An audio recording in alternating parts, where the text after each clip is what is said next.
So darling, would you...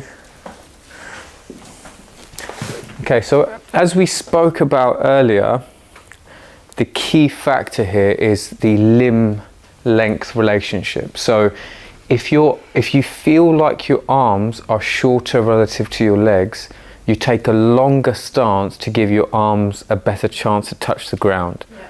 It's really straightforward. If you have really long arms, you can just do that and they can touch the ground with a straight back. Great. Okay, so as a general rule, I don't advocate this narrow stance. I prefer a longer stance, which you can always decrease over time, but I wouldn't start with that narrow stance position. Yeah, so darling, if you just step forward, doesn't matter which one you do. Okay, so what I'd like to do is, for the sake of right now, I'd like to place the block in line with her back foot. And if you could bend your front knee, darling, and place your left hand on the block, just there. And now push into the block as if you're looking forward, just there. So there's that lift, yeah? And then with your front knee slightly bent, just breathe in through the nose, hold your breath. And as you breathe out, straighten your front leg and push into the block to rotate.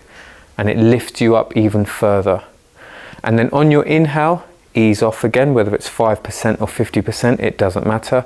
Again, we're just bringing oxygen back into our body. And on exhale, you will rotate again, with your focus being that pushing your hand into the block is going to take your head forward. Does that make sense? So that is more important than your rotation.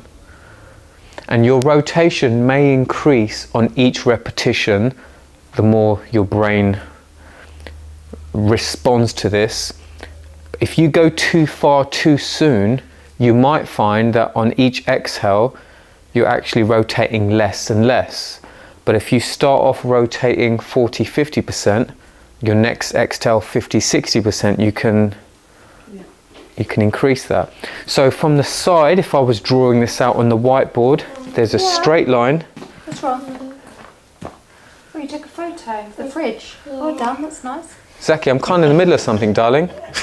Well done. Go to Sharon and take go to Auntie Sharon. Off you go. So if I'm drawing this out on the whiteboard, there's a straight line, and you start off with that knee bent so you can get that lift. And you straighten that leg as much as you can without your back rounding. So if you can amuse us, darling, if you can straighten your leg and round your back, that suggests that you're straightening your leg too soon, that you're not ready for that yet. So when you, inhale, can you also bend into the knee again and then... Yeah, that's what I do, yeah. I ease off everywhere, and in some cases on inhale you might even lift the back heel. Whatever it takes to make the pose easier so you're not resisting oxygen coming back into the body. Because that's all it needs. That's why you're in a state of physical panic, right? So inhale, oxygen comes in, and exhale. There, side, long. And interestingly, if Laura brings her hand down to the floor, sorry, if you rotate again, darling, rotate there. It's this space you're making rather than this. Does that make... Yeah, so if I was going to adjust Laura here, if she was really advanced in her practice, which she might be one day if she works hard enough, it's a case of me holding on here. I'm not pushing this away, I'm just supporting here. Of course, I'm only going to do this to someone that I know and I'm familiar with. And so when Laura breathes in, holds her breath and exhale, there. Inhale. I'm not doing anything, I'm just allowing her to bring oxygen in. Exhale. And all I'm doing is separating that space. Does that make sense to everyone? Yeah. Thank you, darling. Who wouldn't mind being a body for now? Ketna, you spoke up. Pipe down next time. Asking a question. I'm joking. Doesn't matter which foot you step forward with. Okay. Now place your right hand on the block. There, bend your front knee. There. And now push into the block to lift your spine further forward. So propel your head forward. There. Left hand on the left hip. Hold it there. Now when you inhale, push into the block again to lift your spine as if you're looking forward. Is your back straight? When you're confident your back is straight, twist on exhale. Now I think, bend your left knee, I think we need to bend the knee slightly again. Now, don't straighten the leg, now straighten the spine. Lift up more, chest up more, chest up more, chest up more, more. There we go, there. Now exhale, rotate. Push into the block more, so I want this, there. And now on inhale, bend your knee, ease off.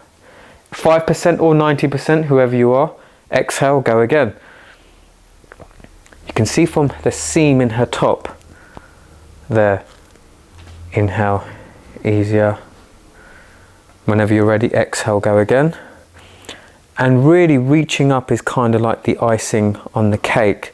It doesn't influence the spine at all. You see that it shouldn't really affect everything else. And just relax, thank you.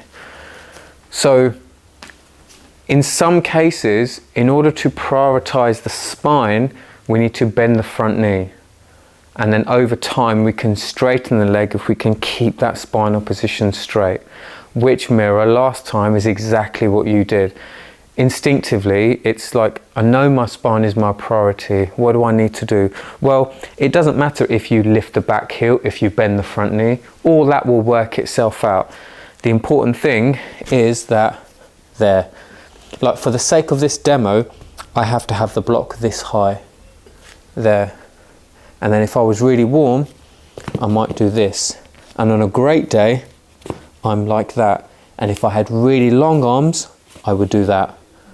But you'll find for most people who don't have an advanced practice or don't have really long arms, to start with, that there is the safer position to be in. Or not safer, it looks the best position to at least start with. And if the heel lifts, you know how I feel about it. It doesn't matter if you understand that that's something you're working on and you're going to correct over time.